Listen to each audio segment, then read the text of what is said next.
όπως και το έκανε πράξη στην προηγούμενη φάση. Έλντερ κάθε την παλιά για τον Μπαχράμι. Μπαχράμις αποφεύγει τον Μπιζανόφσκι, η μπάλα στα δίχτυα 2-0. Στο 23ο λεπτό πάλι τρέχουν στο βοηθό οι παίκτες της Ξάνθης, αλλά δεν είχε σηκωμένη τη σημαία σε καμία περίπτωση. 2-0. Εδώ ο Μπαχράμις από την κάθε την παλιά του Έλντερ.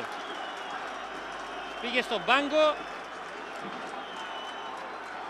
Αγκαλιάζεται με ένα από τα διοικητικά στελέχη της ΠΑΕ. Να εδώ Παναγιώτης Μπαχράμις, ο οποίος χθες είχε τα γενέθλιά του και ένα όμορφο δώρο. Έκλεισε τα 30. Εδώ βλέπετε πώς κινείται ο μέσος για να αποφύγει, ο μέσος της Λάρισσας για να αποφύγει τον Μπιζανόφσκι. Και το 2-0.